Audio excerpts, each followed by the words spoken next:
Well, welcome back, viewers. I hope you are enjoying this program, of course, on these amazing cast iron cookers. Now, Peter, we need to talk about, I guess, the versatility of in terms of what they can cook and the components, yes? Well, Caterina, because they're iron ovens and they have radiant heat, Yes. they allow you to do things a lot more easier than probably on a conventional cooker. Right. Baking oven, roasting oven, simmering oven, and you don't get a cross-pollination between the ovens, so you can actually roast lamb and bake sponge in the same oven. And they're all going at the same time? Yes. That's amazing. Now, let's just explain to our viewers radiant heat, because I think this is one of the important things about these cookers. Radiant heat is something that really is very, I guess, persistent and very even. It is. The cast iron walls of the oven radiate heat evenly into the food, so you haven't got turbulent air moving around drying out the food. Right. Now, is that bringing you back to your nonnas? Absolutely. I'm just sort of thinking back in my day when that's what we had, those fantastic cast iron cookers. Of course, on that note, we're going to go into the kitchen because Franca is going to show us a recipe on the sardine gratinate, which are sardines with a beautiful gratin on the top, done in which oven? The main roasting oven. The main restaurant. There you go. When you're buying sardines, please look for a gunmetal or a purple back, and that they're nice and closed in front and that the eye is nice and firm.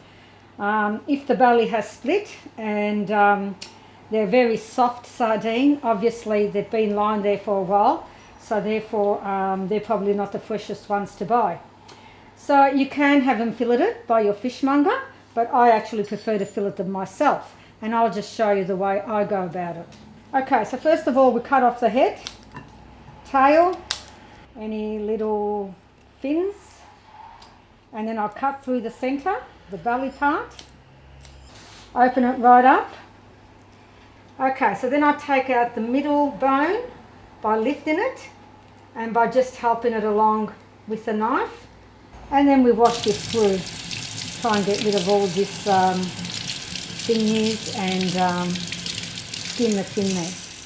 And now before I start baking them, I'm going to pat them dry with some absorbent paper to remove any excess water.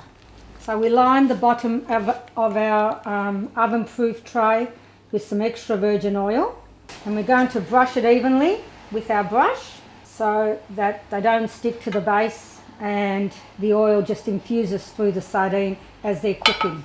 Then we put in our sardines with the skin down so that they don't break, all uniformly, one beside one another, not on top of one another. This is a very healthy version of cooking sardines because they're going to be baked in the oven. They basically take 6 to 7 minutes. Now that I've laid my sardines, I'm going to add a couple of cloves of crushed garlic. We now sprinkle that with lots of parsley, gives it lots of taste. Parsley goes very well with any type of fish. Then we sprinkle some pepper and salt. So salt, some nice sea salt, and some lemon pepper. Then we sprinkle them with homemade breadcrumbs. So basically it's the continental bread, which I have turned into breadcrumbs myself. Last but not least, we're going to put a shaving of Grana Padano cheese, which we will grate fresh.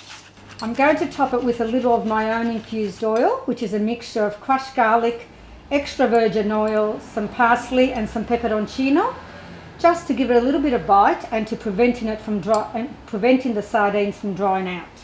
I'm now ready to bake my sardine gratinate. The most important thing is that you really have a nice hot preheated oven, 180, only for about 6 or 7 minutes. You don't want to dry them out or overcook them.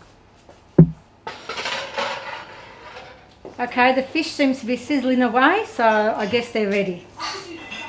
Okay, as you can see, the fish is cooked beautifully and that only took 6 to 7 minutes. For the final aspect of the dish, we're just going to serve it, and perhaps a serving suggestion is that we just have some salad in the middle and served on the outer like that. Of oils and condiments that are left, we can just pick that up with a spoon and sprinkle around your sardine gratinate for an extra bit of flavour. And I'm pretty sure that will be another healthy and enjoyable dish. What a wonderful recipe. Now, of course, the next recipe that Franca is going to do is the focaccia. And focaccias, of course, were always traditionally done in wood ovens. Absolutely, and we have Franca doing the focaccia in one of our Rayburn timber-fired ovens, but you can have a programmable electric oven. These slow combustion cookers can work on the gas, the most efficient fuel that you've got available to you. So if you're in the country and there is no gas and it's only electricity, that's what you buy. Exactly, you would have a timber-fired, wood-fired cooker. If you so desire to have an electric one, you would have an electric one. Right. Interesting. All right. Well, let's go and see how she makes this terrific focaccia. Today I'm also going to be making some homemade focaccia. We start off our focaccia with 2 cups of baker's flour. That's an all-purpose flour, which is a stronger bread flour. We add a teaspoon of salt, 2 teaspoons of dry yeast. I tend to use dry yeast because it's always readily available at home and it's also always quite successful. A teaspoon of extra virgin oil, and most importantly, 1 cup of warm water. It just cannot be that little bit more than warm, otherwise it'll just ruin the yeast and you will find that it won't rise. I work it all together to a nice workable dough. Then I dust my board with some flour so that it doesn't stick to my board. And I knead that for about 5 minutes until I obtain a pliable, workable consistency in the dough. I then, with my tray, brush it with some olive oil in order so that it doesn't stick when it's trying to prove. And I cut my dough in half. I have a little plastic cutter, which is really, really good, but failing that, you can just cut it with a knife. Then I work it with a rolling pin, maybe a smaller rolling pin is suitable, until I obtain 2 flat oval pieces of pastry. With the proving, it would vary. It could take 2 or 3 hours, just depending, or it could just take 1 hour, depending on the temperature in your house. But today I'm going to choose to place it on my beautiful Aga stove, so I will envisage that it will rise in no time. Just to save a little time, I have already 2 focaccias that are ready. Today I've chosen to top them with olives, simply because they're off my tree and they're homemade olives, hence very tasty and wholesome. And it's also what you add to the olives, the nice extra virgin oil, the peperoncino, the garlic, the fennel, and that gives it a lovely flavour. In saying, I have made olive ones today to accompany my next dish, which will be the bacala stufato.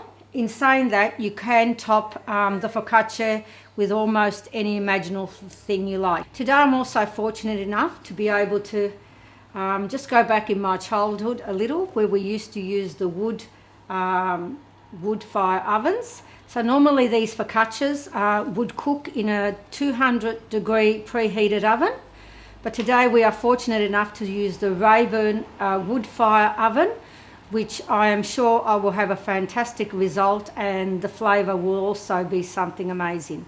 Did that focaccia taste like your grandmother's? It certainly did, and it's true. These ovens do cook better than the conventional style of cooker, and people taste the difference. Yeah. Like a baker's brick oven, it locks the flavour in. Yeah, well, the whole thing, I guess, about modern ovens, they're conventional, and so all the heat goes around, but it can escape.